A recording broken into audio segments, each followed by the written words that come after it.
August 23, 2023, a day when India's Chandrayaan-3 spacecraft made history by becoming the first to touch down on the lunar South Pole, a place we can't normally see from Earth.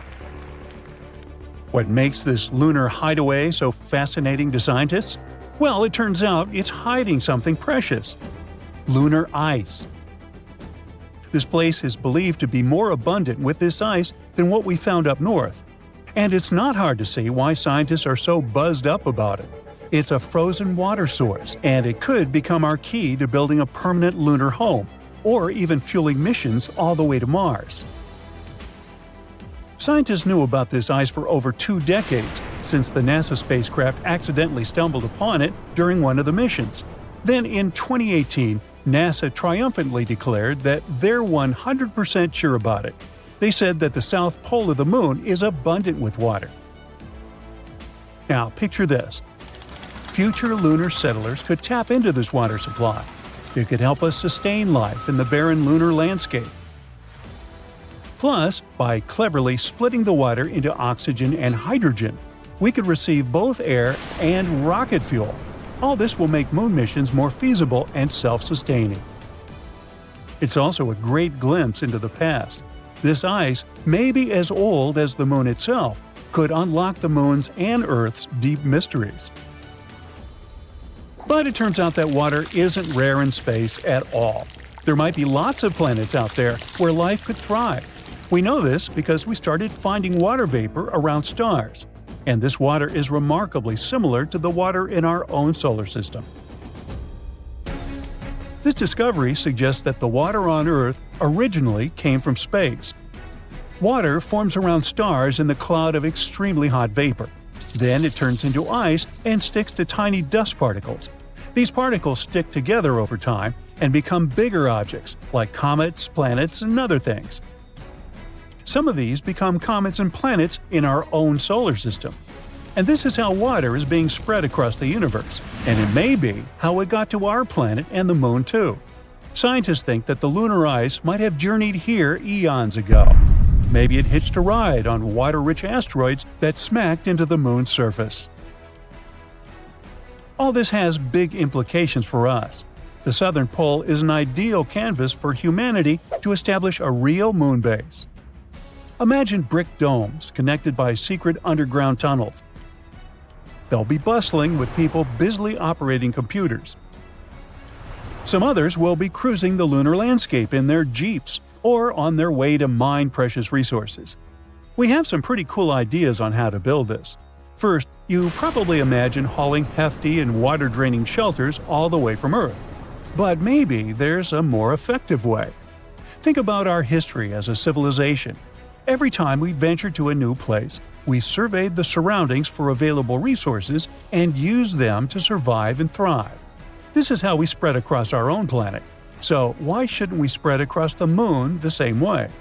Now, you might wonder what resources the moon might offer. We know about the ice, and it can be turned into water. But we can clearly see that our planet lacks lush greenery and edible food. Well, it might not be obvious, but the moon does have something to offer – mineral resources and sunlight. Unlike Earth, where the sun rises and sets, the lunar poles offer quite a beautiful sight. The sun gracefully orbits the horizon the entire day, which means it can provide an almost uninterrupted source of power. Imagine living in a world bathed in perpetual sunlight. I'm sure the solar panels will love it. Me? Not so much. Still, we could use not only the sun's light, but also its heat. Honestly, we should just use everything. If we're left with spare metal while producing oxygen, find a purpose for that metal too. We need to treat the environment responsibly, not only on Earth, but on the moon as well. Which is why scientists are learning how to turn the moon's most abundant resources, regolith, into sturdy bricks. They've been quite inventive in figuring out how to create moon bricks. Scientists want to use the sun's heat to melt lunar dust, layer by layer, essentially creating a 3D printer for moon dust. Engineers have also cooked up bricks using solar ovens and zapped lunar soil with microwaves. They become quite adept at it. So yeah, Perhaps we're going to establish a little brick factory on the moon and build regolith houses. It's like Minecraft in real life. As soon as you find some cool new material, you gotta build a tiny house with it. If successful, these bricks could be used to construct entire buildings, potentially covering inflatable modules or giving new life to abandoned landers. So, will astronauts need to become skilled bricklayers? Well, they won't do everything themselves. We'd have to create a small automated system involving robots working collaboratively. Humans will, of course, oversee the construction site. Despite all this automation, scientists believe that living on the moon is going to be, well, call it cozy. The designs may involve stacked living quarters or multi-purpose areas. However, there would be some challenges too. On the moon, things get extreme. Imagine scorching temperatures that can go up to 212 degrees Fahrenheit during the day, and at night, they plunge down to a chilly minus 290 degrees. And it's not just the weather. The moon gets relentlessly exposed to solar radiation, cosmic rays, and micrometeorite impacts. All these things gradually wear down anything on its surface. Another big challenge is the lunar dust. On the moon, there's no air to breathe, and the dust there can cause problems. And this one isn't only regular dust. It's super clingy and can even make astronauts sneeze and have watery eyes, as if they're having a lunar hay fever. It can also damage equipment and spacesuits. It's not something you want to mess with. Scientists have found that the dust is made when meteors hit the moon, creating tiny particles and sharp glass shards. It's toxic, and its tiny particles can float around in low lunar gravity, making it hard to breathe. Unlike on Earth, the moon doesn't have wind or rain to clean it away. So now they're studying it to find out how to prevent this annoying problem from ruining their entire mission. There's more to this lunar haven than meets the eye. Scientists also want to delve into the mysteries of low-frequency electromagnetic waves there. These waves are whispers from the far reaches of the universe. These elusive signals have remained hidden from us for ages. We only caught some cacophony of radio and other background noise, but that's it. On the moon's dark side, however, we can finally record and study them. Studying these waves will help scientists to unlock the secrets of the universe's origins. It's not just about the Earth or the moon. We're talking about peering back to the very beginnings of our world. Our new lunar lab might help us to forever reshape our understanding of the cosmos. So, NASA has some big plans on the moon now. Their Artemis mission completed a successful return to Earth in December 2022 after nearly a month in space. It ventured far beyond the moon. This mission proved the capabilities of some of our recent technological developments that will help us explore Mars. The goal of Artemis is to establish a lasting presence on the moon. They want to create a gateway, like a space station in orbit around the satellite, to help with the landings. Artemis 2 is set to carry astronauts to lunar orbit in 2024, and during Artemis 3, which should take place in the mid-2020s, 2 astronauts will touch down near the moon's south pole. It's quite possible that the lunar base will be built within the next couple of decades. So, stay tuned.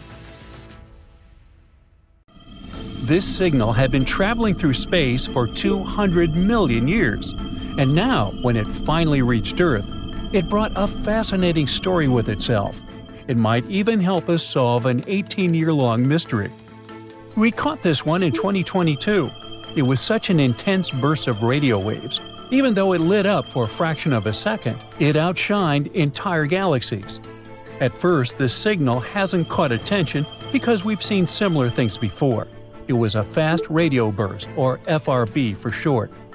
These guys have been a mystery for years now, all because we have no idea where they come from. Now, FRBs are brief booms of energy, coming to us from all over outer space. They're barely catchable, lasting up to 3 seconds. But they're also very hard to miss, because their power is absolutely unimaginable. One little burst can release as much energy as the sun does in an entire day. They've been a puzzle for us ever since 2007.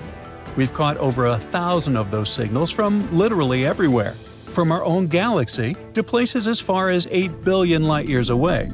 And none of them revealed where they're coming from or what they mean. At least we know they're not from extraterrestrial creatures.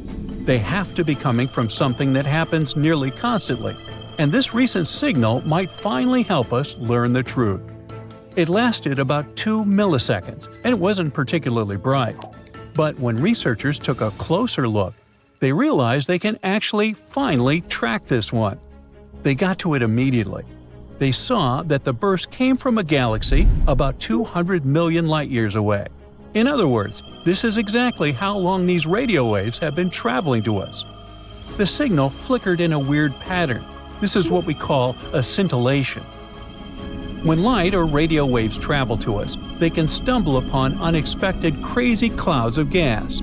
The particles in light waves start bouncing off this gas, which disturbs the signal a little bit. So when we received it, it was a bit weird and distorted, kind of like me. But this exact cloud was what helped us locate where exactly this signal came from. Turns out, it came from a neutron star. Now these are some fascinating guys. They're the remnants of stars that live fast and burn bright. When a powerful star like this, much larger than our Earth, runs out of fuel, it can no longer support its weight. So it goes away with an insane spectacle called a supernova. During its last moments, its core collapses under its own super-strong gravity, and this creates one of the densest objects in the universe. Again, a lot like me. Hey, what can I say? For curiosity, let's compare it to osmium, the most dense element on our planet. If you had a small cube of osmium, it would weigh around 0.8 pounds. That's already pretty heavy, and it means that 1 cubic foot of osmium would weigh a shocking 1,410 pounds. That's like an average cow. Now, just try to guess how much a small cube of neutron star would weigh. Wrong. It would be a horrifying 7 billion tons per one little cube. Don't even think about holding it in your hand. That thing would warp the fabric of reality around it. It's kind of like trying to imagine Mount Everest being squeezed into a tiny ball. Hard to even imagine. So even though they're so heavy, these stars are surprisingly small, only about 6 miles in radius. That's like a city size, and it would still weigh more than our sun. But if that's not enough horror for you, the neutron star we're talking about wasn't your regular one. It was a magnetar. Now, magnetar is a rare type of neutron star. When a neutron star is born, there's only a 10% chance that it will become one of those guys. It can happen if, while the star is collapsing, its magnetic field grows wildly stronger. The spin is rapid, the insides are going wild, and boom! We've got a magnetic field 1 trillion times stronger than Earth's. More than that, these are among the most extreme magnetic fields in the entire universe. They can literally rip atoms apart. Which is exactly what they do. They just rip everything apart. So they end up being surrounded by a super hot, electrically charged soup of particles called plasma. The magnetic field is going wacky, twisting, and bending the plasma as it sees fit. And this all just ends up as an ultra-hot party. Everyone is constantly colliding, scattering, and being absorbed. Not the best place for a hangout. Now, back to our main character. The magnetar in our story also had a plasma soup and a terrifying invisible field surrounding it. And this is exactly where that mysterious signal came from. A signal was born somewhere in that place, at a distance of 6,200 miles away from the magnetar. Sounds like a lot, but that's a distance shorter than a flight from New York to Singapore. But this is very weird, because how can a radio burst even escape a place like that? Now, usually they'd end up being blocked or absorbed. Most often, radio waves end up hanging out there like in a cage. This one, however, managed to break free somehow, which means that something happened that punched through the plasma. energy somehow goes goofy, twists and reshapes itself in such ways that it starts releasing radio waves. Now, in any case, this means that FRBs most likely come from neutron stars and various types, like magnetars or pulsars. Recently, astronomers made a new amazing telescope called CHIME, the Canadian Hydrogen Intensity Mapping Experiment, a mouthful. This one detects FRBs literally every day. FRBs are full of surprises in general. In the same year, we discovered an FRB with periodic peaks lasting over 3 seconds, much longer than typical bursts. This one could also come from a neutron star. But if it was just neutron stars, we wouldn't probably receive them all that often. It looks like these signals are very diverse and might actually be born from all sorts of places, like near black holes. So there are some other theories about their origin. For example, they could come from 2 stars smashing into each other. What could be more epic than that? A collision of 2 stars would release unimaginable energy, and they destroy each other completely. Uh-oh. Some astronomers think they could explain FRBs, but of course, that's not something that happens often at all. Also, FRBs sometimes repeat. Most of them flash once and disappear, but sometimes they almost flicker like the one we discussed. Some of them even follow very precise patterns. For example, one well-known repeater follows a 16-day cycle. It goes crazy for about 4 days and then goes quiet for 12 days before starting again. This one is hard to explain even with neutron stars. There has to be some unique astrophysical mechanism at play. Maybe something that orbits something else. But anyway, a star's collision would only explain signals that flash once and never again. Another possibility is the blitzar. It's a goofy name for a very dramatic idea: a neutron star turning into a black hole. Once again, an event like that unleashes a huge burst of radio waves. But, again, an occasion like that would be incredibly rare, and the signals aren't supposed to repeat. Black holes themselves are a pretty good option, though. They're central to many FRB theories. Could these bursts come from a neutron star falling into a black hole? Or from a collapsing black hole itself? Maybe even dark matter interacting with a black hole? Hey, who knows? Let's just throw all the ideas in there. Of course, the thing that everyone's most excited about is extraterrestrial civilization. Maybe not all of these bursts, but at least some of them could be signals from our intelligent neighbors. But like we said, that's very unlikely, considering that the signals come from all over the sky and many different distances. Also, almost all of them are the same, and that would be super hard and weird from an intelligent civilization to try and reproduce. Though who knows what else we might discover in the future. Scientists have found an invisible star at the Milky Way center, a star that helped our galaxy be born. 26,000 light-years away, in the galactic center, a massive, invisible object started spreading everywhere, and you don't even know that you're breathing it right now. It all started in the 70s, when an astronomer named Vera Rubin was studying the Andromeda Galaxy. She decided to check whether stars move in a predictable way. Now let's say you're spinning a ball on a string around yourself. The closer the ball is to you, the faster it moves in a tight circle. But if you let the string out longer, the ball moves more slowly in a bigger loop. That's how gravity works. And the same goes for planets. The closer ones, like Mercury, zoom around quickly, completing their orbits in months. The far ones, like Neptune and Saturn, take their time, decades, to make one rotation. The stars themselves should orbit the centers of their galaxies the same way. The closer ones move fast, the farther ones are slower, right? But when Vera measured the speeds, she saw something impossible. They weren't slowing down. The faraway stars were moving just as fast as the ones near the center. By all logic, the galaxies should have torn themselves apart, but they didn't. And that meant something was holding them together, something undetectable, some massive invisible object in the galactic center warping reality without ever revealing itself. So she checked over and over with different galaxies. This wasn't a fluke, it was happening everywhere.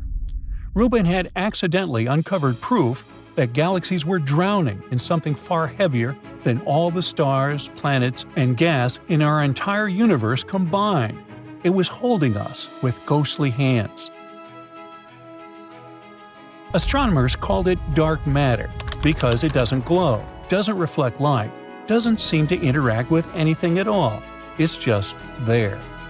But all the calculations show us that it exists, and not merely exists, but makes up 85% of all the mass in the universe.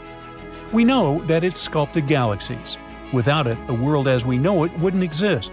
And yet, just like with an invisible star scientists found at the Milky Way center, the only way to detect it was through gravity. So how do you find something that refuses to be found? Recently, scientists discovered there might be an invisible star at the Milky Way center, and this fascinating discovery might finally help us understand what dark matter looks like. They began looking for dark matter's fingerprints, any signs of its presence anywhere.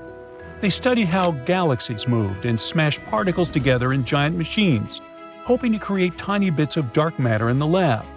This didn't really lead to anything. They didn't even know what to look for. Is dark matter even made of particles? There was a theory that suggested that it's made of ghostly particles that barely touch anything, or even weirder ones that might flicker in and out of existence in the blink of an eye. There was a problem, though. If dark matter really worked like that, then the centers of galaxies should be packed tight. Tons of matter would be crammed into a tiny space. But in our universe, galactic cores seem strangely soft, spread out, almost gentle. A new theory emerged, and it was wild. What if the dark matter at the heart of galaxies isn't made of heavy particles at all? What if it's made of something so delicate that it behaves more like a strand of hair? These hairs could be made of something incredibly light, lighter than anything we've ever seen, and billions of times smaller than a neutrino, which is already the lightest known particle. They called this idea fuzzy dark matter, and it might change everything we thought we knew about the universe. A team of astrophysicists wanted to test this idea, so they ran a simulation, creating a simple model of a galaxy with two main ingredients: a whole lot of fuzzy dark matter and a little bit of gas, the same kind of gas that forms the stars we can see. They pressed start and just let the system evolve by itself, watching how the two would interact. At first everything was pure chaos, but then the fuzzy dark matter started to gather. It pulled itself together, forming a massive invisible object near a galactic center.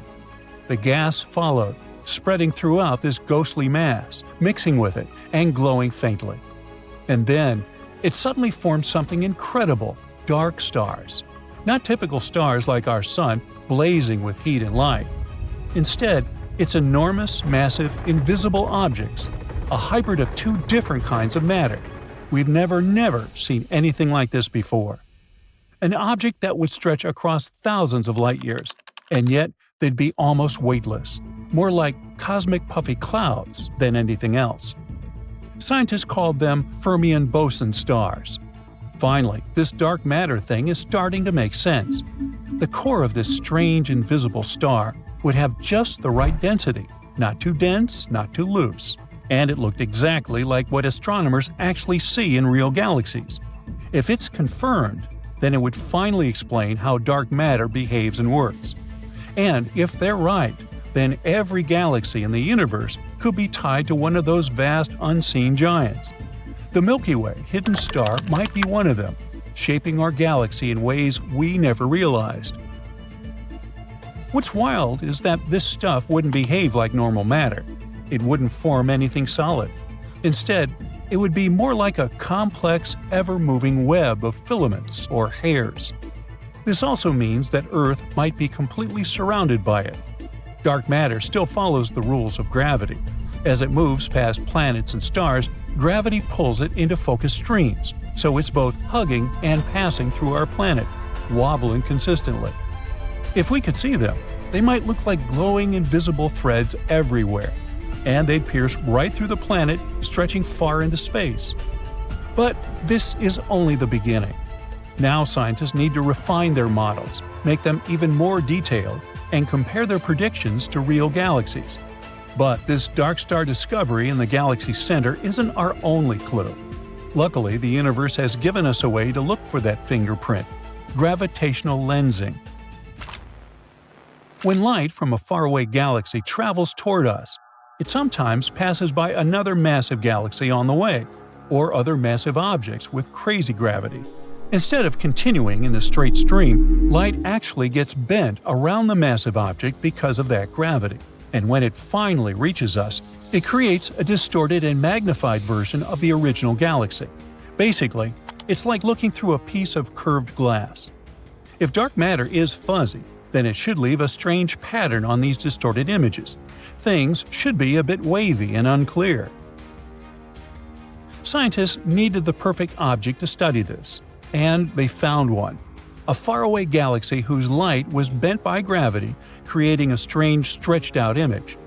They used super powerful radio telescopes, connected them all over the world, and turned them into one giant telescope as big as the Earth itself. With this, they could zoom in so much that they could see details of that galaxy as tiny as a grain of sand on the moon. Then they ran a huge experiment. They created their own fake versions of this picture, simulations with various sizes of fuzzy dark matter particles.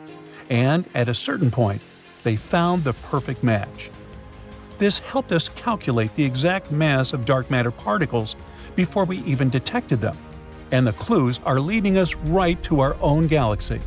It seems like densest parts of these hairs, the roots, might be super close in the cosmic scale, just tens of thousands of miles from Earth. That's close enough for a space probe to reach. Now that scientists have found this invisible star at the Milky Way center, we just need to study it up close, send a mission to one of these roots, and then we might finally crack the greatest space mystery of all. So, astronomers have just announced that they might have found signs of possible life on a planet outside our solar system. Wow! This distant world is called K2-18b, and it sits about 124 light-years away in the Leo constellation. So, what life are we talking about? Little green men? Octopus-like tentacled creatures? Well, not exactly. First things first, let's define what life is. It's what distinguishes animals and plants from inorganic matter, like the ability to grow, reproduce, and change. Now, what do we need to support life? If what comes to your mind is water, bingo! Scientists have the feeling that K2-18b might be covered in oceans, and if it's so, it can support tiny forms of life like microbes. A team of researchers from the UK and the US used the James Webb Space Telescope to look at the planet's atmosphere. They found hints of two very special chemicals. On Earth, only living things can produce those, and the living things I'm talking about are mostly tiny ocean plants called phytoplankton. So, basically, this planet might indeed host life in the form of algae. Now, of course, scientists still need more proof before getting too excited. We should keep in mind that it's possible that those chemicals were made by something we don't understand yet, not necessarily by living things. But still. K2-18b is a big boy. It's more than 8 times heavier than Earth and about 2.5 times larger. So what makes it even more interesting is that it's located in the Goldilocks zone around its star. That means it's not too hot and not too cold there, just right for the existence of liquid water, which is highly important for life as we know it. Astronomers study faraway planets like this by watching how their light changes when they pass in front of their star. This allows us to figure out what kinds of gases are in the planet's atmosphere. Back in 2013, the James Webb Space Telescope found methane and carbon dioxide in the atmosphere of the planet. These are carbon-based molecules, and it was the first time they were found on a planet in the habitable zone. Scientists also saw a weak signal of a chemical called DMS, which is mostly made by tiny ocean life here on Earth. So, the researchers pointed the telescope at the planet again a year later using a different tool that could pick up more light details. This time, they found much stronger signs of DMS and some related chemicals. But the problem is the signals aren't strong enough yet. they haven't reached something called the 5 sigma level, a parameter scientists use to confirm discoveries. Plus, even if the DMS really is there, it doesn't automatically equal the existence of life. Scientists once found DMS on a comet, which means that it can be produced without some kind of life taking part in the process. And still, the amount of DMS on K2-18b looks way higher than anything seen on Earth. That's why some astronomers are sure it's coming from something living. K2-18b has been a top pick for what scientists call a Haitian planet. This term means a big, watery world with thick hydrogen atmosphere. It's not the kind of place where extraterrestrial civilizations like in movies would live. But it could be home to tiny life forms, like the microbes that once lived in Earth's oceans billions of years ago. Once again, not everyone agrees on how friendly K2-18b really is for life. Some scientists think planets like this might actually be too close to their stars to hold on to liquid water. K2-18b orbits its star every 33 days, which is pretty fast, and could mean it's too hot. That's why some experts claim that even if the planet has any water at all, it might be boiling. Or maybe it's not water, but oceans of lava. But most scientists agree on one thing: we should wait and see. With just 16 to 24 more hours of telescope time, astronomers could confirm what they've seen. This could happen in the next few years. And even if it turns out K2-18b isn't the world we're looking for, we're still getting close. With powerful telescopes like James Webb and more coming in the future, we might be able to answer whether we're alone in the universe or not. At the same time, some places in our own solar system, like Mars, Venus, or Saturn's moon Enceladus, might actually have a better shot at hosting life. Or we could keep exploring other promising worlds, like Proxima Centauri b, which is the closest exoplanet we know about. It's just 4.25 light-years away from us and orbits a small star called Proxima Centauri, right in the habitable zone. This planet is a bit bigger than Earth, which makes it a super-Earth. That's what we call exoplanets larger than ours, but much smaller than gas giants like Neptune or Jupiter. Proxima Centauri b is a fast-moving world. It needs a mere 11 days to go all the way around its star. Scientists think Proxima Centauri b might have a rocky surface, and that's a good sign for possible life. On the other hand, its star blasts it with a lot of ultraviolet radiation. It might have already destroyed the planet's atmosphere, if there was any to begin with. So there's a big question mark when it comes to this world's habitability. Then we've got TRAPPIST-1e, another promising Earth-like planet. It's one of 7 rocky planets orbiting a small, cool star called TRAPPIST-1, about 39 light-years away. Discovered in 2017, it might be one of the most promising places to look for life beyond Earth. This planet is actually a bit smaller than Earth, with a mass around 1/2 that of our planet. It completes an orbit around its star in just 6 days, which is super fast compared to Earth's 365 days. The planet's size and density suggest it has a rocky surface, and that's another key factor when we talk about habitability. Even though TRAPPIST-1e is very close to its star, the star is quite dim and cool, so the planet might still have a stable Earth-like climate. Some scientists even think it could have more water than Earth. Let's move on to Kepler-186f, located about 500 light-years away. It was the first Earth-sized planet found in a habitable zone of another star. It orbits a red dwarf, which burns cooler and lives much longer than our Sun. This means Kepler-186f could have stable conditions for billions of years, giving life plenty of time to possibly form and evolve. The planet gets only about 1/3 of the sunlight Earth receives, so it would likely be cooler but still warm enough to keep water from freezing. It also seems to be a rocky planet just like Earth, which boosts its chance of hosting life. Now, how about visiting LHS 1140b, about 40 light-years away? This planet has about 5.5 times the mass of Earth. Scientists think it's rocky and possibly has a thick atmosphere, which is a big deal. An atmosphere like that can trap heat, keep temperature stable, and protect water from escaping into space. This world orbits a quiet red dwarf star, so it's not constantly blasted by harmful flares like some other exoplanets are. Some studies even suggest LHS 1140b could be an ocean world with lots of water. So it's one of the more exciting planets we've found in our neighborhood.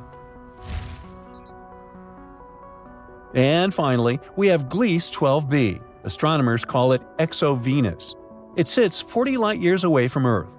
This world is about the size of Venus and orbits a cool red dwarf star. It needs just under 13 days to complete one orbit. The temperature on the planet is around 107 degrees, which is quite warm but still okay for life. The thing that makes Gliese 12b so interesting is that it could help us understand how Earth-sized planets around cool stars hold on to their atmospheres. That's important because an atmosphere is crucial for things like liquid water and protecting life from harmful radiation. According to some researchers, Gliese 12b is one of the best chances we have to figure out whether planets like this can stay habitable. On March 24th, European skies were dominated by a glowing, insane blue spiral. The eerie sight kept growing, expanding, almost like the whole Earth was about to get sucked into a vortex. And after a couple of minutes, poof, it suddenly disappeared. Even though it looked like some kind of extraterrestrial tech, there's actually a very human explanation behind it. Photos of this strange swirl started popping up all over Europe, with people sharing them from countries like the United Kingdom, France, Norway, and Germany. But if we really want to figure out what happened, we have to look all the way over to the United States. Turns out, on that same day, SpaceX's Falcon 9 rocket was launched from Florida at around 1:50 in the afternoon local time. So while most people in the US saw clear skies after the launch, it actually caused that strange anomaly in the European skies. And that happened because Falcon 9 is a reusable rocket. So, after launching into space, it releases what is called its payload. And by that, I mean whatever it is carrying, like a satellite. After completing its mission, the rocket itself turns back toward Earth. As it does, it ejects any leftover fuel, which instantly freezes due to the high altitude, forming a spiral pattern because of the rocket's movement. Light then reflects off the frozen fuel, making it visible from Earth. Basically, that's what the blue spiral was, leftover fuel released by the rocket in space. So, should we be worried down here on the ground? I mean, is it dangerous? Well, no. It's not like it was some kind of spacecraft accident. It's just leftovers and light. And this is totally normal for the Falcon 9 rocket. Even though it went viral this time, the same phenomenon was spotted about 4 years ago. Back then, people speculated all kinds of things, like a swirling galaxy moving across the sky, or even an unidentified, unexplained flying object. But nah, it was just one of Elon Musk's space toys. Speaking of which, his space agency is also behind another eerie sighting that's becoming more common.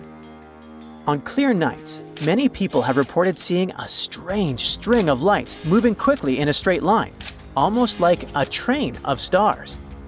Those aren't drones, and they're definitely not perfectly organized shooting stars. These strange lights are actually Starlink satellites from SpaceX. You know, that project that beams high-speed internet from space using thousands of tiny satellites, basically turning the entire planet into a giant Wi-Fi zone. But wait, satellites don't have lights on them. So how is it possible that they look so bright at night?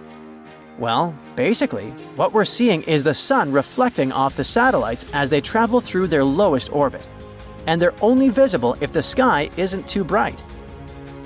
What's really impressive is that you can see this same event more than once on the same day. That's because Starlink satellites travel at a staggering speed of 300 miles per minute, and they complete one full orbit of Earth every 90 minutes.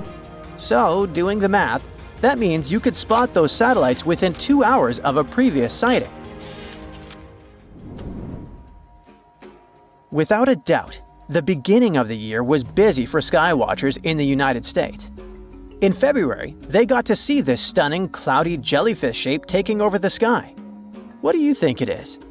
If you guessed another thing related to SpaceX, you're right.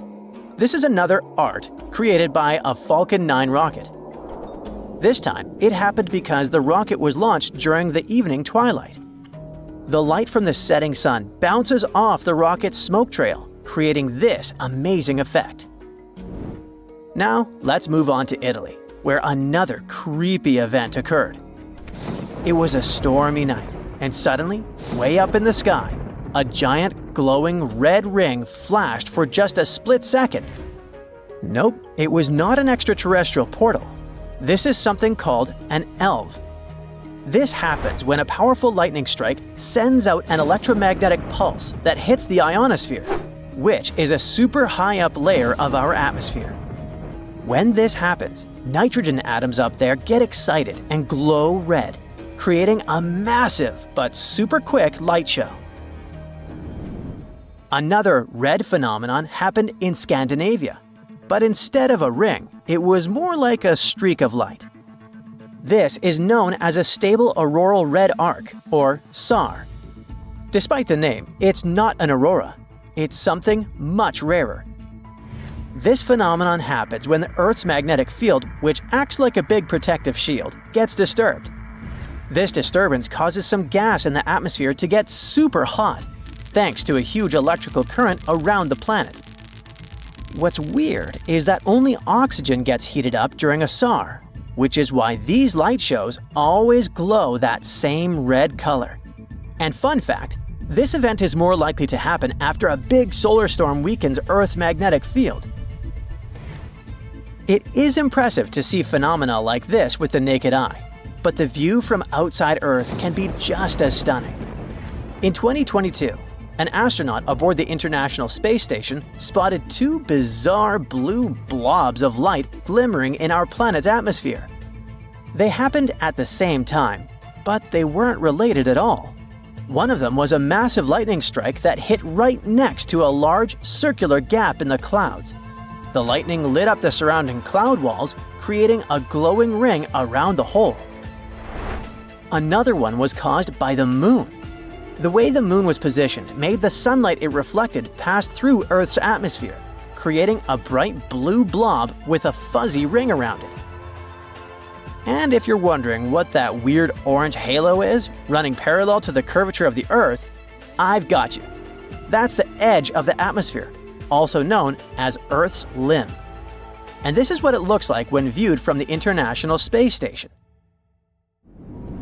In Canada, residents of central Alberta were looking up at the sky one night when they suddenly saw something strange. A bunch of vertical beams of light that seemed to be coming from the ground and reaching up into the blackness of space. It sure looked like something out of a science fiction movie, but this is actually just an optical illusion. Yep, it's a visual trick caused by some specific winter conditions. This phenomenon happens when light is refracted by ice crystals. Here's what's going on. When it's freezing outside, tiny ice crystals form in the air. These crystals are super thin and flat, so each one acts like a tiny mirror that reflects light sources positioned below it. Basically, the crystals reflect the light straight up, creating those glowing vertical beams. And it can be caused by any light source, like the sun or the moon. But in most cases, the sources of these light pillars is man-made, like car headlights or streetlights. Even though the phenomenon is completely natural, it rarely happens, and only in very specific situations. First, it has to be freezing cold. On that particular day in central Alberta, for example, the temperature was around minus 30 degrees Fahrenheit. Then, the weather has to be calm, with no wind at all. If a storm breaks out, forget it. You won't be able to see the light pillars.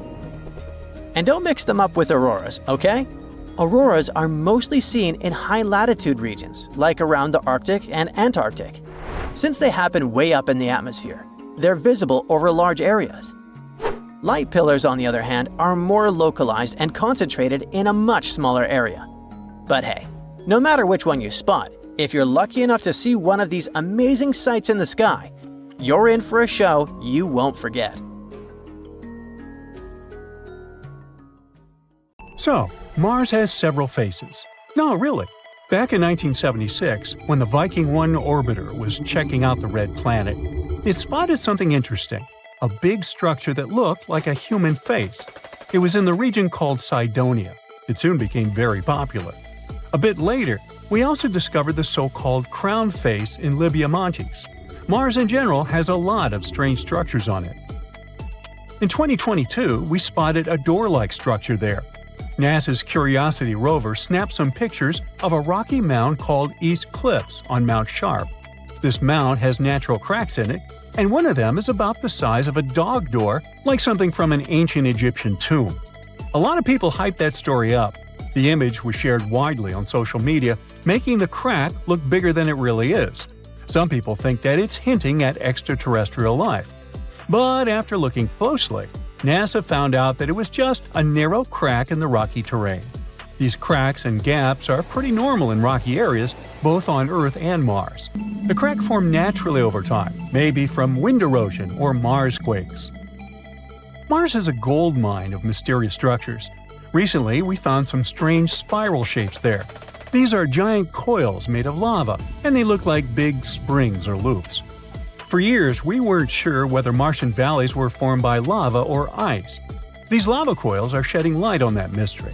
Now, thanks to high-resolution images from NASA's Mars Reconnaissance Orbiter, researchers have spotted 269 lava spirals that can't be explained by ice-related activities. What's fascinating is these lava coils are like the ones we see on Earth, like those formed by Hawaiian lava flows.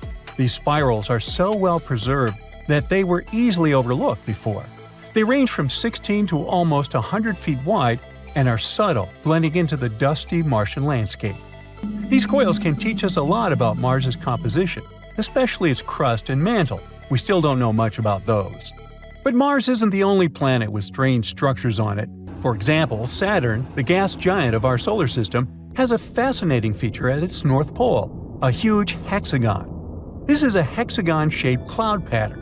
It's about 9,000 miles long, making it larger than the diameter of Earth. It's thought to be a jet stream made of gases moving very fast, at about 200 miles per hour. This hexagon was first spotted by the Voyager mission in the 80s, and later seen up close by the Cassini mission in 2006. The Cassini mission noticed a change in its color from blue to golden over time. There are different ideas about why Saturn has this thing.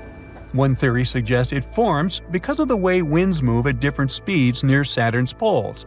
Similar shapes were created in lab experiments when liquids were rotated at different speeds. Another idea suggests that a slow spinning stream of air, along with Saturn's special weather patterns, might be responsible. In 2020, we found that when storms are surrounded by winds swirling in the opposite direction, they can create a steady hexagon shape. So far, this is the most likely explanation. Saturn also got lucky with the bizarre moons. One of them is called Lapidus. This moon has a weird feature, a huge ridge that wraps around its middle like a giant belt. This basically makes it look like a giant walnut. Where's my nutcracker? This ridge is incredibly tall by our standards, around 8 up to 12 miles high and stretching 124 miles wide. It covers more than 3/4 of the moon's surface and is considered the third largest mountain range in the entire solar system. Now, we don't have a clue about how this enormous ridge formed. It's unlike anything seen on other planets or moons. There's one idea, though. The ridge might be the remnants of a dead moon. Let's say billions of years ago, a colossal impact shattered chunks of material off Lapidus. These pieces circled around the moon, forming a mini-moon or sub-satellite. And over time, the gravitational pull of Lapidus tore this mini-moon apart, creating a ring of debris around it. As the debris from this ring fell back onto Lapidus, it built up the massive ridge we see today.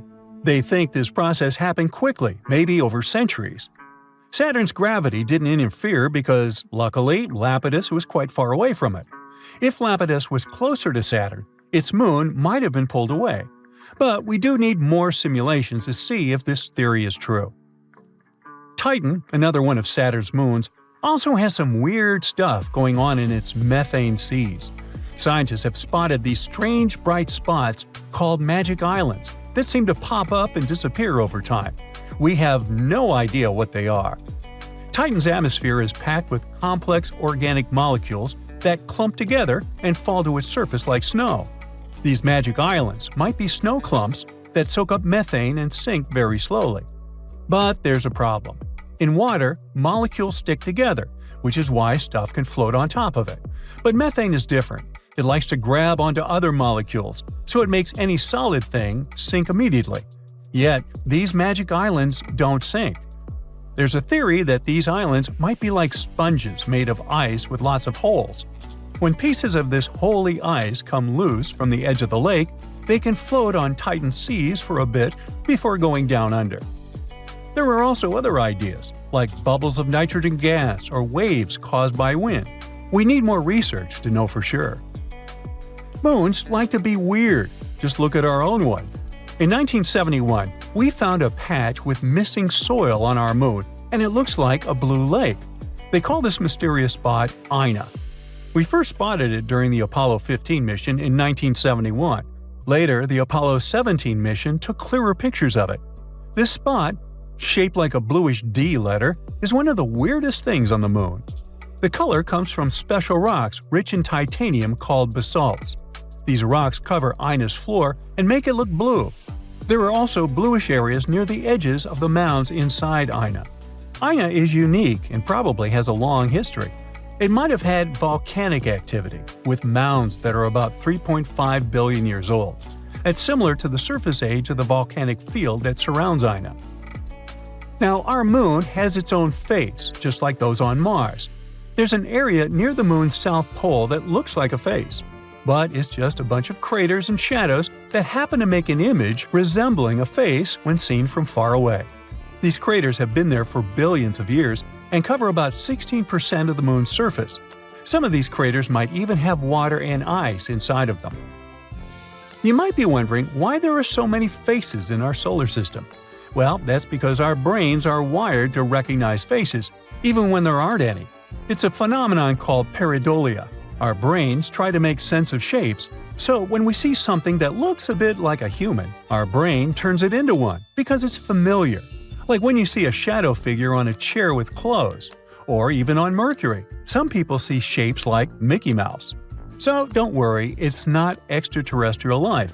It's our brains that play tricks on us, making us see familiar shapes like faces even where they don't really exist. We've discovered Kepler-22b, a small exoplanet in the Cygnus constellation. Seems like nothing important, right? But it's actually a big deal. This is the first planet located in the habitable zone that was found by the Kepler telescope. In other words, there may be water on this planet, and if there's water, there may be life. Kepler-22b can become our new potential home. So let's take a closer look at it. Actually, discovering new planets is not easy at all. Not all of them can be seen through our super cool telescopes, even the almighty Hubble. Sometimes, the stars are so small and dim that it's really hard to find them on a map. The same thing happened with Kepler-22. In such cases, scientists have to use a special method. First, they take a bunch of photos of the star in different periods of time. Then, they look at them and think, are there any dark dots on this star somewhere? And if they find one, that might be a planet. These photos actually help us to discover some very important stuff. Like, first of all, this planet exists. Secondly, here is its size, radius, and proximity to the star. And finally, will we be able to live there?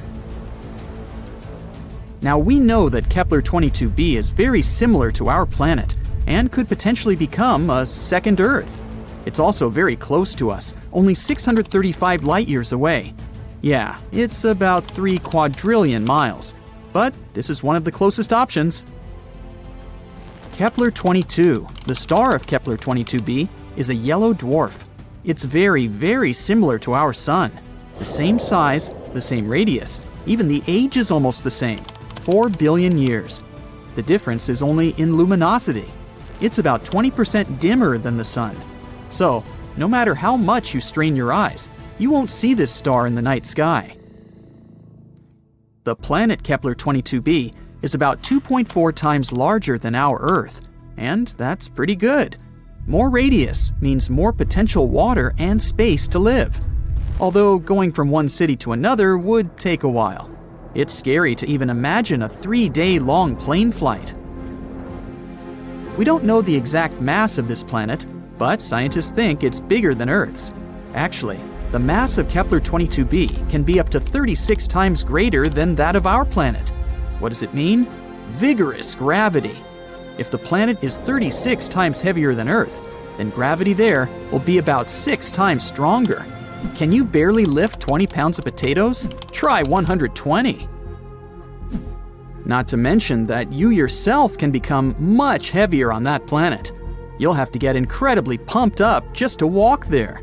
You have to literally turn yourself into a bodybuilder just to get to work. The worst thing is that with such gravity, it'd be incredibly difficult for plants to survive there. They'd need at least a little freedom to rise up from the ground. And animals.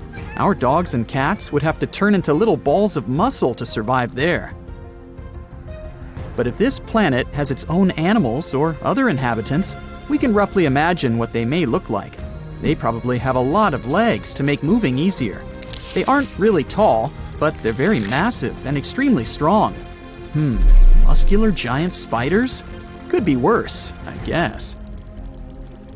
The good news is that this is all unconfirmed information. If we're very lucky, and gravity there turns out to be just a bit stronger than Earth's, then, of course, it'll be much easier to live there. The next thing we know about Kepler-22b is that it's about 15% closer to its star than we are to the Sun. If Kepler-22b existed in our solar system, it would be located somewhere between Earth and Venus. Does that mean we're all going to burn? No, silly. As I mentioned before, the star Kepler-22 is pretty cold, just some 10,000 degrees Fahrenheit. And that's why we can assume that the temperatures on Kepler-22b will be about the same as we have on Earth. If the planet orbits its star the same way Earth orbits the Sun, which we don't actually know, Kepler-22b can rotate around its star on its side, like, for example, Uranus. What? Didn't you know Uranus is actually lying on its side? Also, look at its rings. Yes, Uranus also has rings, like Saturn, but they're vertical. The universe is truly a mysterious place. So, if Kepler-22b is really something like that, then the weather on the planet will be, to put it mildly, not very good. Incredibly cold winters will be regularly followed by hot summers. And, just like with tidally locked planets, we'd be able to live more or less comfortably only on the narrow piece of land between these two crazy sides. Let's hope that this is not the case and the planet rotates normally. But it's not all that bad. Studies show that there may be an ocean on Kepler-22b. You already know that water means life, but in this case, it's also a big plus because a planet covered by an ocean always has more stable temperatures. The water absorbs some of the heat and distributes it evenly across the planet. The hot parts cool down, and the icy ones warm up. By the way, that's exactly what happened to Earth billions of years ago. When our planet started getting its first little puddles, our beloved moon helped these puddles to spread all over the planet. Thanks to this, a burning horror that used to be our Earth turned into a cute little ball full of life. So, if Kepler-22b has water but no atmosphere, scientists think that the average temperature there could be around 12 degrees Fahrenheit. But if there's also an Earth-like atmosphere, then the temperature can reach 72 degrees Fahrenheit. That would be nice. And finally, 1 year there is equal to 290 Earth days, about 9 months. The planet has no natural satellites, so unfortunately, we'd have to say goodbye to a beautiful view of the moon. On the bright side, we'd probably be able to see the sun as a distant little star. We could admire it in the night sky, remembering our home, while not hiding from giant spiders. And this is all that we know at the moment. Unfortunately, it's quite difficult to explore such planets, so there's a lot of very important data that we don't know. For example, what kind of planet is this anyway? Yep, we're missing the most important information about Kepler-22b. We don't know if it's a rocky planet or not. And if not, then all the previously mentioned information means nothing. It may turn out to be a gas planet, or a planet covered with gas but with a solid core, like Neptune, or a water world covered with a giant ocean. In this case, it better be a water planet. Then at least we could build some kind of underwater city there. We could filter the water and eat fish until we evolve into an amphibious species. Does it even count as evolution if we go back to our roots? Scientists, however, think that Kepler-22b may turn out to be a Neptune-like planet. Some astronomers have even assigned the planet to a category of mini-Neptunes. Yes, this is a real planetary category. But this hasn't been proven yet. But even if, fortunately for us, Kepler-22b turns out to be a rocky planet, we still don't know what the atmosphere is like there. Does it exist at all? What if it turns out to be something like the atmosphere of Venus, which is more toxic than your ex? Then we'd have to dig deep underground to somehow survive on this planet. And then we'd have to come up with a heat source, because it's pretty cold underground. Yeah, let's hope this won't be the case. There are many possibilities with Kepler-22b. So far, we don't have a clear answer. But let's hope that scientists will find it before we load the first people into shuttles and send them to conquer Kepler-22b. That would be awkward if it turns out to be a gas planet, or something like that. So, we might be getting closer to finding a massive icy planet beyond Neptune's orbit. Sorry Pluto, still not you. Recently, some universe mapping using data from a telescope in Hawaii eliminated about 78% of the possible locations for this mysterious Waldo from space. Some people call it Planet 9, while others prefer Planet X. Either way, it's been causing controversy since its existence was first proposed, and that is mainly because no study so far can answer the big question: does it really exist? If discovered, Planet 9 would rank as the fifth largest planet in our solar system, with a mass 10 times that of Earth. It's also theorized to be gaseous, like Uranus. The initial study on Planet 9, dating back to 2016, suggests that this colossal new planet orbits the Sun 29 times farther out than Neptune, which sits at about 2.8 billion miles. As a result, the Planet 9 would take between 10,000 and 20,000 years to complete a single orbit around the Sun. If confirmed, this yet-to-be-understood world would dominate a region larger than any other known planet in our cosmic neighborhood. These are all intriguing hypotheses, but without a single piece of evidence or observation to back them up. Before dismissing this as a wild guess, it is important to note that these researchers relied on complex mathematical modeling and computer simulations to speculate about the planet's characteristics, because that's what they do. The hypothetical presence of this planet would explain various mysterious features located beyond Neptune. We are specifically talking about the Kuiper Belt, a huge donut-shaped region filled with icy debris left over from the formation of the solar system, including comets and dwarf planets like Pluto. What happens is that the 6 farthest objects in the Kuiper Belt exhibit elliptical orbits that are all oriented in a similar direction within physical space and tilted approximately 30 degrees downward relative to the orbital plane of our 8 known planets.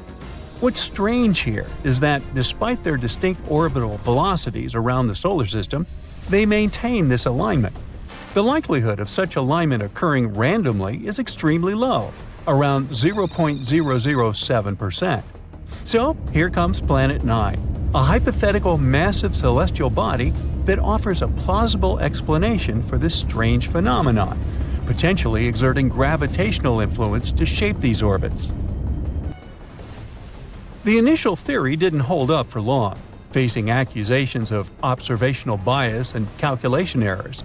Then, in 2017, another study popped up, sparking back the idea that maybe Planet 9 is out there after all. This time, Spanish astronomers tried a novel approach, focusing on observing extreme trans-Neptunian objects. These celestial bodies orbit the Sun in highly stretched elliptical paths, with average distances exceeding 13 billion miles. The research suggests that the distances between these objects' nodes and the Sun might provide clues to Planet 9's location. You see, these nodes are the points where a celestial body's orbit intersects the solar system's plane.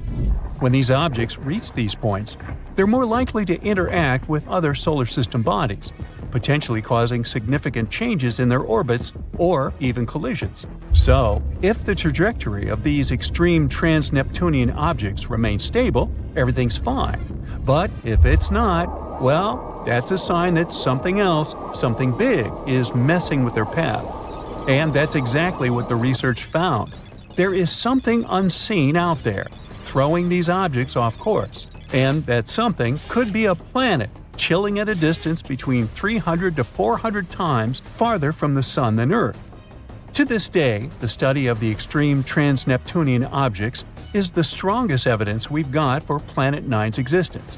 And if you're still not convinced by this theory, know that strange motions like these have led to planetary discoveries before.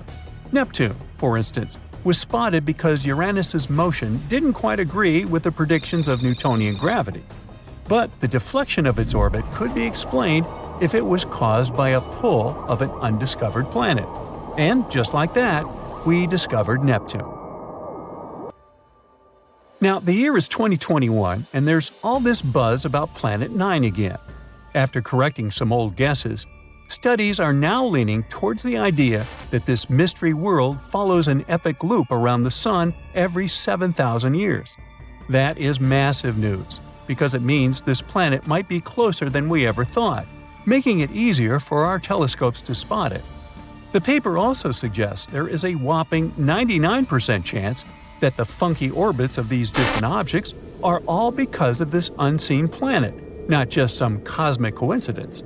Now, the odds of this whole situation being a fluke are down to a 1 in 250 chance, which is much better than the 1 in 10,000 chance back in 2016.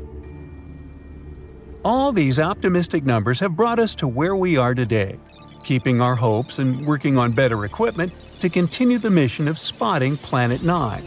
As mentioned earlier, researchers in Hawaii created some kind of treasure map utilizing the Panoramic Survey Telescope and Rapid Response System to eliminate 78% of its locations. This is great news, considering how challenging it is to find a planet-sized needle in a cosmic haystack. But unfortunately, Planet 9's presence remains a ghost in the dark outer reaches of our solar system. Enthusiasts are still convinced of its existence and believe it is only a matter of time before we celebrate the discovery of Earth's new cosmic cousin. They're putting their hopes on the Vera C. Rubin Observatory, which is currently under construction in Chile and is scheduled to begin science operations in late 2025. Over the course of 10 years, this observatory will scan the entire southern hemisphere sky every few nights with a 27-foot, fast-moving telescope equipped with the largest digital camera in the world.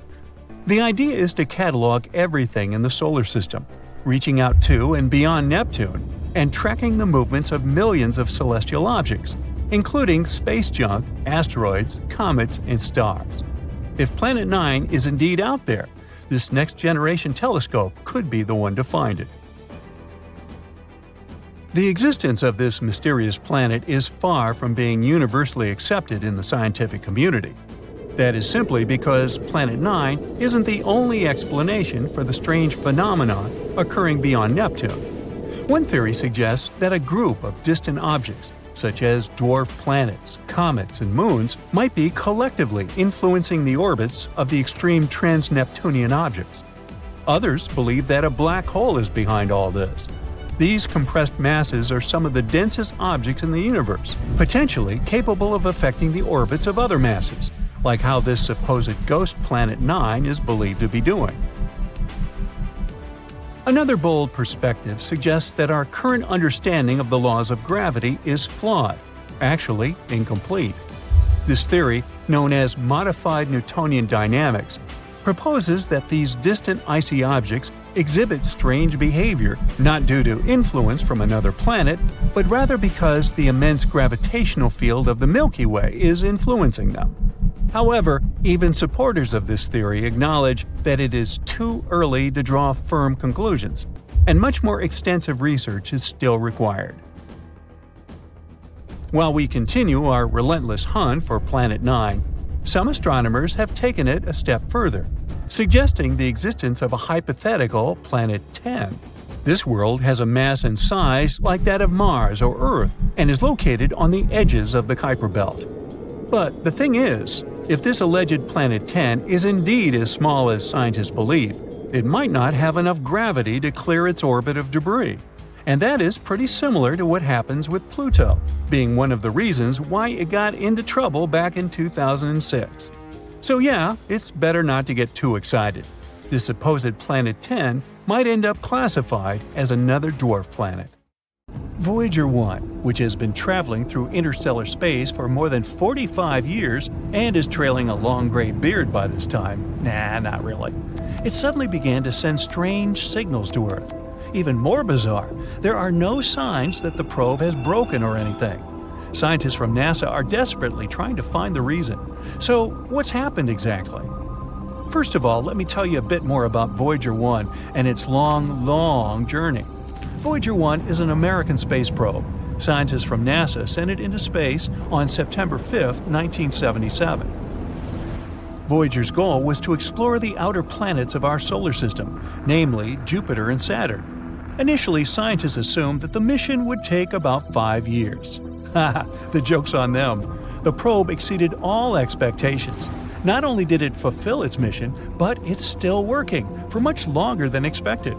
Voyager 1 has been wandering around space for more than 45 years. It's hard to estimate what Voyager 1 has done for science. Firstly, it successfully sent a lot of photos of Jupiter and Saturn to Earth. By the way, you can even check out these photos yourself. All of them are published on the NASA website. Thanks to Voyager, we also discovered several new moons of Jupiter and a previously unknown system of its rings. We learned that Jupiter's famous red spot is actually a giant superfast storm. And after leaving Neptune's orbit behind, Voyager also sent a lot of important data about interstellar plasma. So Voyager 1 successfully proved to scientists how useful it was. After that, it happily headed for its next goal, the Kuiper Belt and the heliosphere. The Kuiper Belt is a ring of icy bodies that extends from Neptune to a distance of approximately 50 AU from the Sun.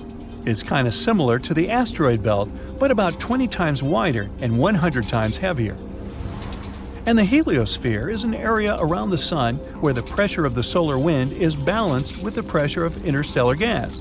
Yeah, I know, it sounds like some hard scientific stuff. Just keep in mind that this data really helps us understand the universe as a whole. So, this is Voyager's last task, to tell us more about interstellar space. The probe has already sent us more than 60 frames for a mosaic of the solar system from a distance of over 4 billion miles from Earth. Scientists use these frames to make a big colored picture. The photo was called the pale blue dot, and you've probably already guessed what that dot is. Yep, that's what our Earth looks like through Voyager's eyes. This photo clearly shows how tiny we really are, and how precious and fragile our planet is. But Voyager 1 also has another, even more important mission, to tell other civilizations about us humans. You might have heard about the famous Voyager Golden Records. People created many audio and video files and added them to these records. There are a few sections. The first one contains hello in 55 languages, including ancient and extinct ones. Almost 80% of the recordings are different musical pieces, like Bach, Beethoven, Mozart, and Stravinsky, folk music from different countries and ages, and a bit of the blues, like famous songs by Louis Armstrong and Chuck Berry. The remaining 20% of the recordings contain different human voices, sounds of nature and animals, as well as 116 images encoded as audio signals. There's also recordings of speeches by Kurt Waldheim, a former UN Secretary General, and Jimmy Carter, a former US President. These are just some friendly messages. In addition to the records, scientists also packed a needle for playing them. Don't worry, they also left a simple drawing that showed how to use all this stuff and how to translate the sounds into pictures. They added Earth's coordinates, which they created using a pulsar map. It shows the position of the Sun in the Milky Way. The record was packed in an aluminum case and covered with gold to protect it against radiation and cosmic dust. Carrying this record, Voyager 1 set off on its long journey, and it has already traveled quite a distance, I'd say. Right now, Voyager 1 is 154 astronomical units away from us. That's about 14.5 billion miles. This makes it the most remote human-made object. Initially, this title belonged to the Pioneer 10 mission, but Voyager overtook it in 1998. What a bargain for NASA! It's way beyond its best-by date. Voyager 1 is actually so cool that it even overtook its twin brother, Voyager 2, which, by the way, had been sent into space 2 weeks earlier. Voyager 1 moves at a speed of 9.7 miles per second. That's 35,000 miles per hour. Even the fastest sports car in the world travels at a speed of only 305 miles per hour. So it's hard to imagine the speed of Voyager. Anyway, at the moment, Voyager is heading to the borders of the Oort cloud.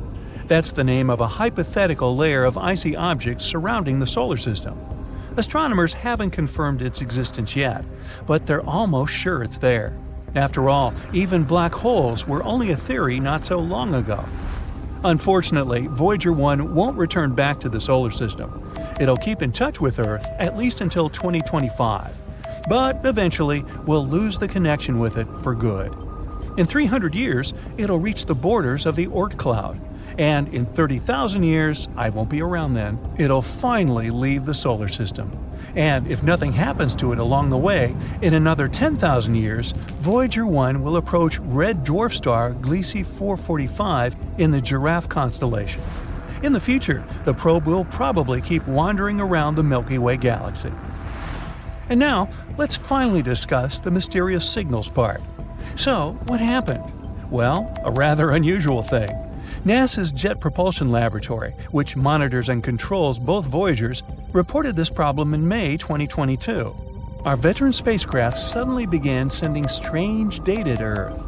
The whole situation puzzles even engineers from NASA. Now, I bet you're thinking, come on, the thing just probably broke down or something. But the truth is that Voyager 1 is totally fine. It works as usual, receives and carries out commands from Earth, and collects and sends scientific data. But the readings of the AACS, which stands for Attitude and Articulation Control Subsystem, don't show what is actually happening to Voyager anymore. This system supports the orientation of the probe in space and helps it keep in touch with Earth. So, basically, the signals mean that the probe's orientation in space is messed up. But scientists claim this is not the case. They know that the source of the antenna signal remains in the same position relative to Earth as planned. The problem hasn't triggered any of the onboard fall protection systems. The probe hasn't even entered safe mode. So, what in the world, or universe, is going on? Suzanne Dodd, the head of the project, says that the problem is not actually that unexpected.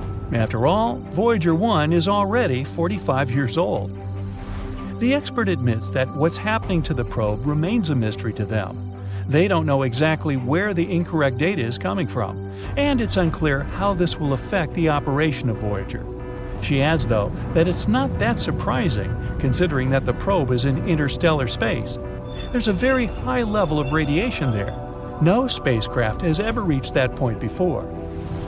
Scientists from NASA say they'll keep closely monitoring the data coming from Voyager 1 until they figure out the problem. If they find it, the management team will try to fix it. Otherwise, the team will have to adapt to the new conditions. It might not be enough just to understand the problem, though. It takes as much as 20 hours and 33 minutes to receive the signal from Voyager, and it takes the same amount of time to respond to it. Well, at least the second spacecraft, Voyager 2, is totally fine, even though it's also currently in interstellar space at a distance of 12 billion miles from Earth. Anyway, we can only wait for news and hope that the problem will be resolved. I actually wonder how much longer can Voyager 1 last? Will it be able to fly to the borders of the Oort cloud in 300 years? What do you think? I'd like to hear your thoughts in the comments. Whoa! A wall of fire spreads around the epicenter of the impact. It burns everything in its path. The waves raised by the explosion cover large cities, and earthquakes are so strong that giant skyscrapers fall like a house of cards. So, these are the possible consequences of the collision with the first interstellar object in history to visit our solar system. We discovered it in 2017, but we're still not sure what it is: an asteroid, a comet, or a spaceship of some outer space civilization. So far, scientists have named it Oumuamua. Sounds like a Hawaiian cow. Well, whatever it is, its speed is much faster than other asteroids, about 54 miles per second. At that speed, you could cross the US from coast to coast in less than 3 minutes. So this asteroid could travel from Earth to the Sun in about 2 months. By comparison, our rockets can travel up to 17,000 miles per hour. The same trip across the United States would take them about 9 minutes. So many scientists speculate that this is an artificial object created by a very advanced civilization. Okay. The shape of the object supports this theory. It's long and narrow and resembles a spaceship. It's about half a mile long, way bigger than the Eiffel Tower. Scientists decided to see if Oumuamua was really someone's spaceship and pointed some radio telescopes at it. If the civilization on that ship had used communication or scanned us with their tech, we would have known about it. But there was complete silence. Kinda like that. Not a single radio wave. But that doesn't disprove the theory of outer space civilization. To find out for sure, we decided to determine the weight of the object. To do that, we use light. More precisely, its reflection. You see, different materials reflect light differently. We take an unknown black stone, for example. It absorbs almost all the light, reflecting almost nothing. Check out the catalog, it's charcoal. Knowing the size and material of the object, we can determine its weight. So, we need to see how much light this object reflects. And when scientists pointed their telescopes at Oumuamua, they learned that it reflects colors that match with iron and also with some solid rocks. And Oumuamua was flashing all the time, a bright flash. Then it would slowly fade, and then it would start to shine again. This means it was spinning. And it wasn't going around its axis like an arrow. It rotated chaotically, moving its edges up and down. Any artificial object or spacecraft would have been torn apart by such overloads. But Oumuamua is still intact. That means it's made of super hard materials that keep it from falling apart. And it's not hollow like a spaceship. It's one solid body. Hey, like me. The astounding speed of this object makes it pretty mysterious. Some comets can have the same or even higher speed, but they also have a kind of rocket effect. So when a spaceship starts from the launch pad, you see fire bursting out of its engines. Every second, the rocket mixes fuel with oxygen, ignites them, and ejects them at a tremendous speed. According to the laws of physics, this is like pushing off a wall. The rocket sort of jumps up from the combustion gases it throws down. That's how the rocket creates thrust and accelerates. Comets work on a similar principle. The sun's rays hit the surface of the comet. Light elements like ice start to evaporate. That gas goes one way, the comet goes the other. Just like a rocket, the comet is pushing off the evaporating gas and accelerates. This gas also forms the comet's long tail. It's as if the massive rock is dragging all this gas behind it. I can relate. Or it's like a car pulls air with it when it goes at high speed. But Oumuamua is not a comet, and it doesn't have that tail, and it doesn't have the same rocket effect as a comet. So it couldn't have accelerated to that speed. But some scientists believe that Oumuamua used to have a tail. Although we discovered it in 2017, it entered our solar system in 1995, and it was hit by the sun's rays even back then. When we discovered this asteroid, it had already lost about 95% of its mass. It simply evaporated. Other scientists believe that Oumuamua got this velocity during its birth, somewhere far away in another star system or nebula. Perhaps it was a dramatic collision of some exoplanet with another cosmic object. The colossal explosive energy of the collision threw the elongated shard into outer space. Or it could have been a supernova explosion. When a star reaches the end of its lifespan, it becomes a red giant. It's an inflated version of the star, hundreds of times bigger. Then it shrinks and explodes with tremendous force. The blast waves can travel many light years away from the epicenter. and it's one of the brightest events in the universe. So, the supernova might have torn some exoplanet to pieces. One of them, Oumuamua, gained a lot of energy and speed and began its long journey toward Earth. This might explain why Oumuamua keeps spinning so wildly. But recently, scientists published a theory that Oumuamua may be a giant block of ice. The kind of ice we're used to is water, H2O, but Oumuamua could be nitrogen ice, N2. It may have remained intact in interstellar space for 500 million years. And when it arrived in our solar system, nitrogen ice could have reflected 2/3 of the sun's rays, so it didn't heat up as much. That explains why Oumuamua doesn't have a tail. You can find the same nitrogen ice on Pluto, as well as on Triton, one of Neptune's moons. So Oumuamua comes from a similar icy exoplanet. But we can find out for sure only by sending a space probe to it. Scientists came up with a plan for that called Project Lyra. The problem is that Oumuamua is leaving our solar system at tremendous speeds, much faster than our rockets can fly. And we need to catch up with this space rock as quickly as possible before it gets too far away. To do this, we can use a gravity maneuver. First, the space probe makes a flyby of Jupiter. It passes close to it to take advantage of its gravity to accelerate. After that, the probe will head towards the Sun, and it'll fly around it as close as possible to fire like a catapult towards the space rock. The second option for reaching the asteroid is to use microprobes. We have to launch about 1,000 of them into orbit. They should be no heavier than a match. Each of them will have a light sail the size of a boxing ring. Then we'll focus a powerful laser beam from the ground onto this sail. It will allow us to accelerate the probe to about 20% of the speed of light. It shouldn't go too fast not to fly past the asteroid. It should be able to enter its orbit or land on it. But if we're too slow, Oumuamua will leave our solar system before we can catch up with it. It'll be a great experience because in the future, we'll be able to use such asteroids as a space taxi.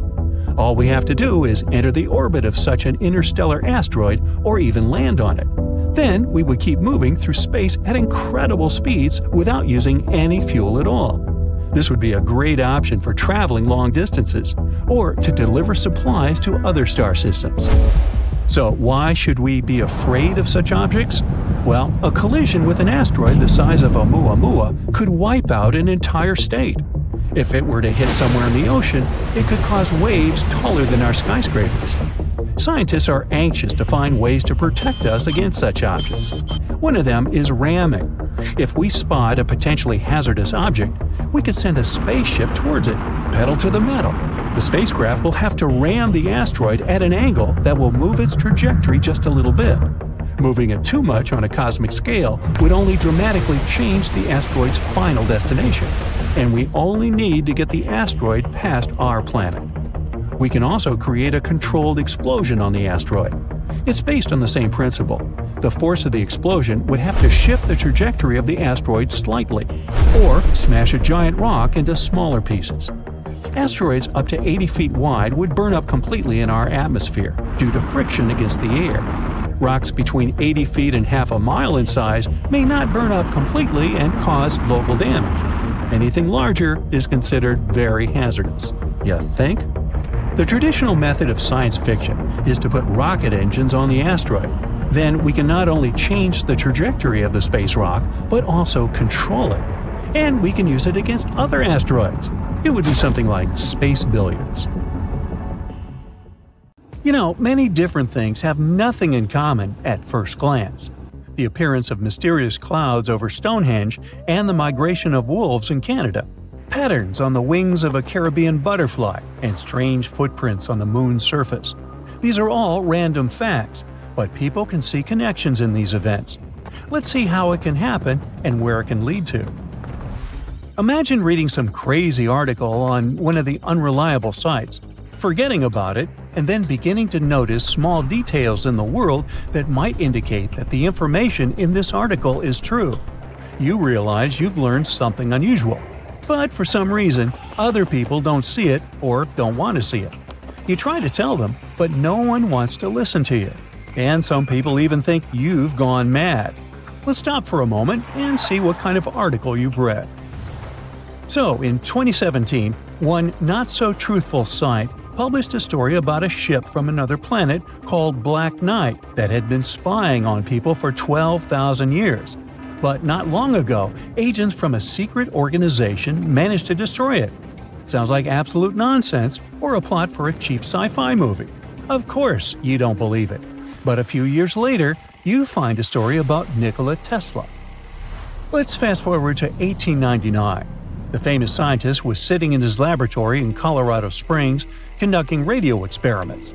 Suddenly, his receiver caught a strange radio signal. Then, after a while, another one. The signals came in with the same time interval, as if someone wanted to send a message. Nikola Tesla realized it could be something from extraterrestrial civilizations that were trying to start a dialogue with people using the most universal language, math. He also reported about this event in a magazine at the beginning of the 20th century and added that he hadn't deciphered the message. Okay, now let's forget about it and see what happened next. In 1927, an engineer from Oslo, who was fond of radio devices, was sending signals into open space. He was surprised when, sometime later, the same signals began to return to his receiver. It was as if the signals bounced off something big and echoed back, or something received these messages and then sent them back to the sender to make an acquaintance. The man quickly reported his discovery to scientific journals, and perhaps someone connected this event with Nikola Tesla's words about strange signals from space. All this were just prerequisites for the Black Knight. But the most exciting events started decades later. In the 60s, Time magazine published an article that said that the U.S. had discovered a satellite orbiting Earth and using unknown technology. A couple of years later, Project Mercury astronaut Gordon Cooper reported that he had seen a strange object during his spaceflight. But the Black Knight became really famous only in the late 90s, when NASA published a series of images of a mysterious object.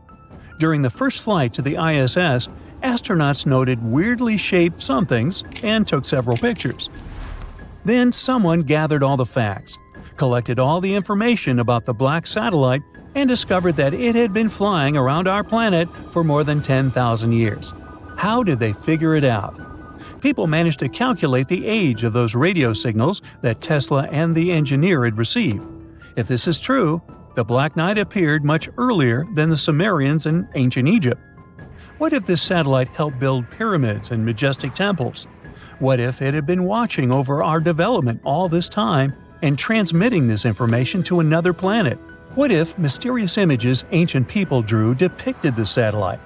People began to suspect NASA and other space agencies of hiding information about the black object to prevent panic. And now, after having received all the data about the mysterious satellite, you might begin to suspect that the bizarre article may actually be true. This news is so improbable and ridiculous that no one will believe it. If you want to hide something, hide it in plain sight. And so, together with other enthusiasts, you start hunting for any information about the mysterious ship. You create forums, post photos of unknown objects, and become obsessed with this topic. You really believe in the reality of the Black Knight. Moreover, you don't want to question its existence. And people reading your articles do the same. Congratulations! You have become an ideal candidate for creating fake news in the yellow press. Such myths and urban legends seem attractive. The human brain feels pleasure when it finds fake secret information. The feeling of mystery, adrenaline, and shock can cause psychological addiction. That's why the stories about the Black Knight are still alive. Mysterious facts seem logical, and people stop seeing information that refutes their theories. The case of the Black Knight is no exception. The fans of this black object believe that Nikola Tesla received signals from some space civilization. But for some reason, they don't attach importance to scientific articles, which say that such radio signals could be sent by giant space objects like pulsars. A pulsar is a rotating neutron star emitting powerful electromagnetic radiation. Such radiation is often found in space. These radio waves don't imply the presence of a mind and a sender. The cosmos is full of such signals. The technology for detecting such objects were created in the 60s. Or maybe Tesla's device caught a signal coming from our planet. Besides, the scientists didn't say anything about the Black Knight. So why did people connect these two events? That story with the Norwegian engineer is still unexplained. Yes, his signals returned as an echo, but this had nothing to do with the flying object in question either. You might as well say that the satellite somehow influenced the Titanic. There's no logic in such assumptions. Strangely, no one connected the Black Knight with the Yeti or the Kraken. Now, let's return to that Times article about a strange object flying around Earth. It also stated it was a fragment of an American reconnaissance satellite. But fans of myths and legends apparently didn't notice this explanation. As for astronaut Cooper, who is said to spot some object during his mission, he actually saw nothing. He even showed a transcript with no reports about the black satellite. However, some believers in other civilizations keep silent about this fact. So, the main proof of the Black Knight's existence is the photos taken during the first flight to the ISS. The astronauts noticed this strange object and took pictures, but it wasn't a surprise for them because some part of the ship broke away during some work they did outside. It was a piece of thermal coating. The astronauts sent the photo to NASA, and the space agency assigned it a personal number, as it does with all such objects. A few days later, the Black Knight fell out of orbit and burned up in Earth's atmosphere. Almost all this information was recorded in official protocols. One of NASA's engineers, who knew the photographer of the black satellite, explained that those famous photos depicted an ordinary piece of the ship. There was nothing fantastic about it. But the fans of extraterrestrial rockets must have missed all this information. All these myths have long been debunked, and all the false facts have been refuted. But the Black Knight continues to live in many people's minds and on the pages of the Yellow Press. It has become a link between many reports of strange flying objects. Over the years, hundreds of stories have appeared about secret laboratories with extraterrestrial technologies, about NASA hiding secrets, and about creatures from other planets. And many people connected these myths with the black satellite. It has stopped being a real physical object. Now it's a cultural phenomenon. Remember how the main symbol of extraterrestrial civilizations was a flying saucer? It's not trending anymore. Today, the symbol is a black, weirdly shaped stone. Don't be fooled.